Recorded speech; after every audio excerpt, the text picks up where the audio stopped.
Baik, selamat malam semuanya. Perkenalkan, nama saya Afifa Isa, dari program studi Teknik Industri, dari BINUS University.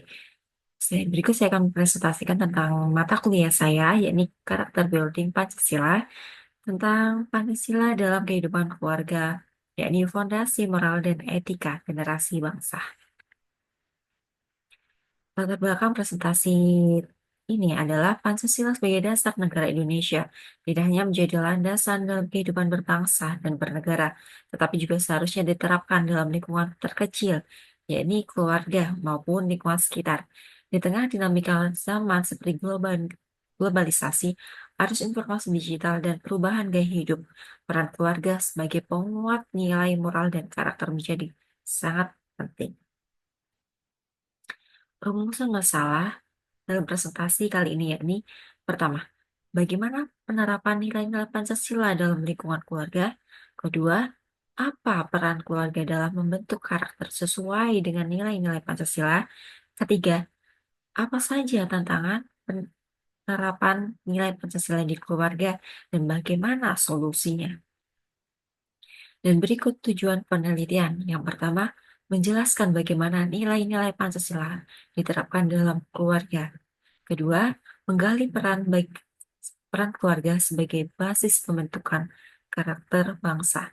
Ketiga, mendorong mahasiswa menjadi teladan nilai Pancasila di rumah. Hasil temuan di lapangan, yang pertama, kegiatan ibadah keluarga masih dijalankan, namun toleransi internal kadang kurang kuat. Yang kedua, nilai empati diajarkan, tetapi pola asuh keras masih ditemukan. Banyak sekali di lingkungan sekitar tentang anak-anak yang mungkin sudah mendapatkan bahasa-bahasa yang kasar. Tentu, di situ akan menjadi berpengaruh besar bagi tumbuh kembang anak ke depannya pastinya.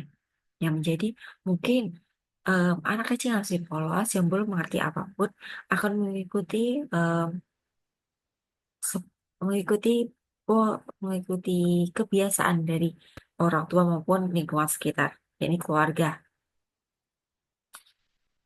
Ketiga, keputusan masih dominan oleh orang tua, meski mulai ada partisipasi si anak. Ya.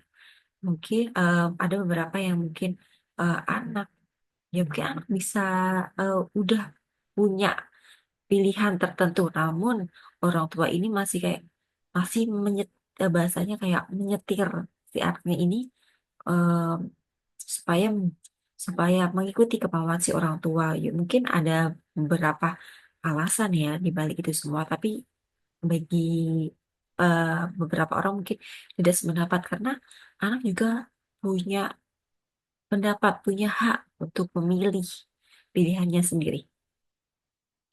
Keempat, upaya adil dilakukan tapi favoritisme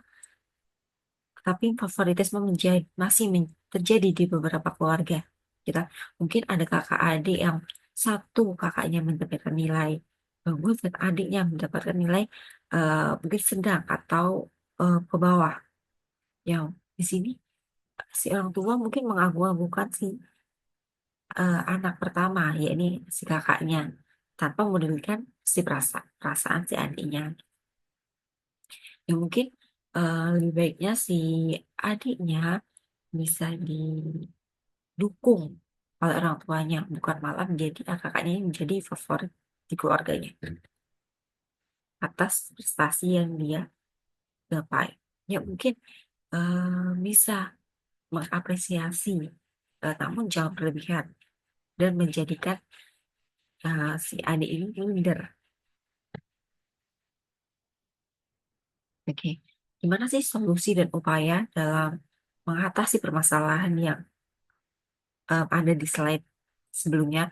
Yakni yang pertama, ciptakan waktu berkualitas dan komunikasi terbuka antar keluarga.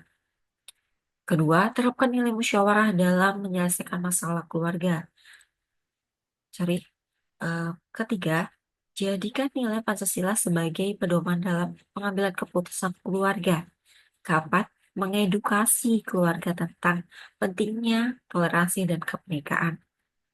Baik, berikut kesimpulan dari presentasi hari ini. Yang pertama, Pancasila tidak hanya untuk negara, tapi juga dimulai dari rumah, dari keluarga, dari orang terdekat, dari lingkungan sekitar. Kedua, keluarga yang menerapkan Pancasila akan menjadikan masyarakat yang adil, damai, dan toleran. Ketiga, mahasiswa sebagai agen perubahan bisa memulai dari keluarga sendiri. Teruntuk mahasiswa pasti sudah mengerti mana baik buruknya dari lingkungan mereka, dari lingkungan keluarga. Ya mungkin mereka bisa eh, jadi agen perubahan di lingkungan keluarga mereka untuk menjadikan lebih baik lagi. Baik, sekian presentasi saya. Mohon maaf jika ada salah kata maupun perbuatan. Terima kasih.